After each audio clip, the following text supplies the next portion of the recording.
Hello, Hassan from House Reviews here for today's review, and it is Bob Marley One Love. Hmm. And it's a very interesting uh, film, I should say, at least, because of the two films big name films have been released this week, being this and Sony's Madam Web. This is definitely the better reviewed film, but it's still not necessarily getting the perfect reviews. It's just getting mixed reception. And well, to be fair, I think you've noticed I've reviewed a lot of biopics on my channel, and I was excited to give this a go. I'm not gonna lie, I was intrigued. Like Bob Marley, like his music. He's a fascinating person. I thought, I might as well give it a go. And I was really interested to see how two actors who sort of have got the short end of the Marvel Cinematic Universe would uh, go at, go at this. Yeah, I'm not gonna lie. I mean, last year Kingsley Benadir, with him in Secret Invasion, I just thought he was bland and forgettable. I didn't really care. Yeah, I thought he was one of the weakest parts of Secret Invasion. Considering enough, there was already a lot of problems with that already. And Lashana Lynch, I mean, she was fine in Captain Marvel, but her cameo in Multiverse of Madness was not really that good. And for the brief parts we saw her in the Marvels, I also thought was like, okay, whatever, especially the post-credit scene. But yeah, um, so I was hoping that these two would be good in this, and I'm going to say these two do a really good performances as Bob and Rita Martley. I really liked it. Really liked their work in here, and I definitely think it was a good step up from their MCU roles last year. Um, there's a lot. Here's the thing. I enjoyed this movie. I liked it, but it's not perfect. I feel like I can consider this a feel-good movie where I like it enough, but I wouldn't say it's a my you would watch it again. I'm okay watching it, once, but maybe wait a little bit longer to watch it a second time, is what I'm trying to say. But here's the thing. I'll get to the other part at the end. But yeah, let's just. I don't really need to get on with the story because if really, you should just look up the life of Bob Marley. This basically takes place sort of around the same time he survived an assassination attempt in Jamaica and then migrated to Europe to London in the wake of it. So yeah, you should just look up the life of Bob Marley and you'll figure everything out.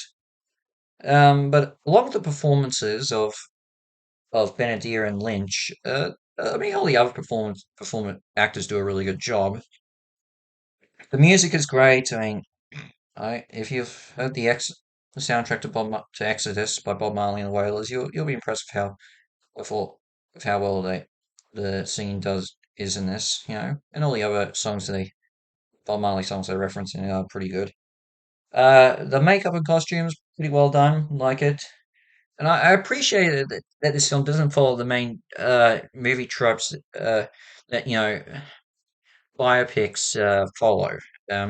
Like in particular, one thing I will give credit to is I'm glad that the ending isn't just a doesn't follow the uh, how most biopics have been finishing, where it shows a massive performance by the artist in question, like we've seen a lot from recent films like Bohemian Rhapsody and Whitney Houston and I Want to Dance with Somebody and Rocket Man. I give credit to that. Well, they sort of tease it's going to happen, but they actually don't actually do it, which I'm actually kind of happy with.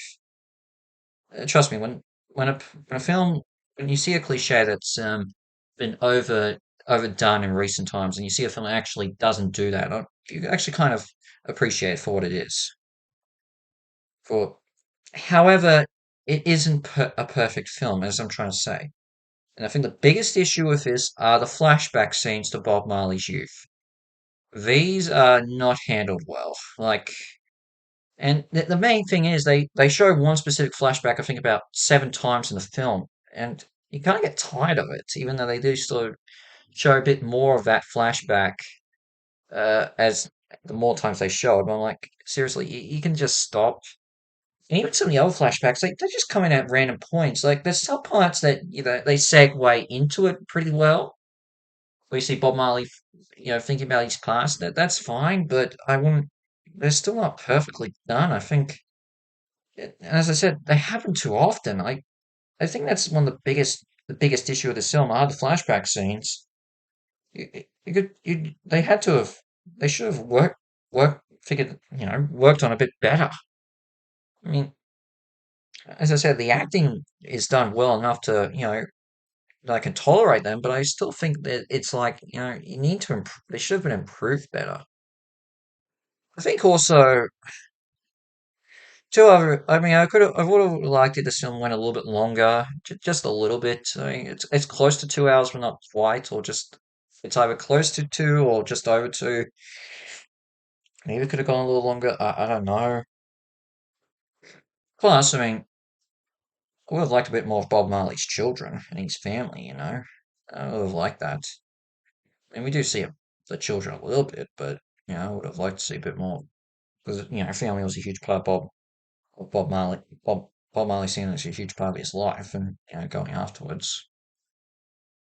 You'd be surprised just how much his children have contributed to, pop culture and all that after his death, Bob's death in 1981.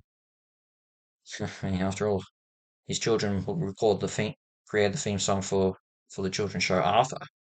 Yeah, I would, but I'm okay they didn't reference that. This is just Bob's life. You don't have to include that, but I'm just saying. Um, yeah. Although I will also admit I forgot that one of Bob's grandchildren passed away a few years ago. So when there was a dedication card during the credits to his grandson, I was like, okay, where did that come from? Like, and I had to go back and do some research. So yeah. But with that said, I won't call this a perfect film, and I can understand why maybe people won't actually see it. In fact, I think a lot more people will probably go see Argyle or the Mean Girls remake. Um, but with that said, it's better. I feel like it's still good to watch this. It's okay to watch this movie because, as I said, the other film that was released on the same day, Valentine's Day 2024, was Madam Web.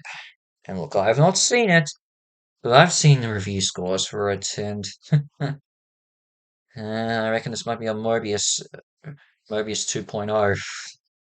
Yeah, well, I mean, I don't really see much of the Sony Spider-Man films, to be honest, but yeah. With that said, there's probably a fair chance that we'll probably watch Kraven the Hunter later on this year. Just depends if there's anything else on at that point.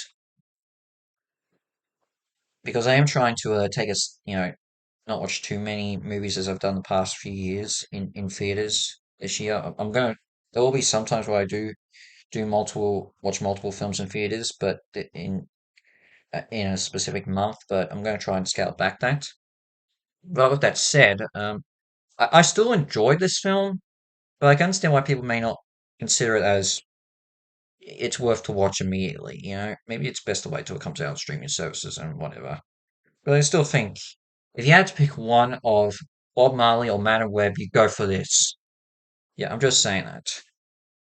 I give it a 5.9 out of 10 stars. It's a feel good movie, but it's not for everyone. It's not perfect, but it leaves you with a happy enough smile. Yeah. For what's coming up with reviews, you just have to wait and see. I'm not sure what will be next, but that's part of the fun. At least I'm going to keep it as a bit of a surprise and you never know what I will show up with. Probably actually might look over see if there's anything I should get touch on that I said I would eventually get to in the past. So I'll try that. Who knows? Maybe I'll actually try and do a TV show. You never know. We'll just have to wait and see. But in the meantime, House of Mouse Reviews is out, and I shall see you for my next video. Ciao!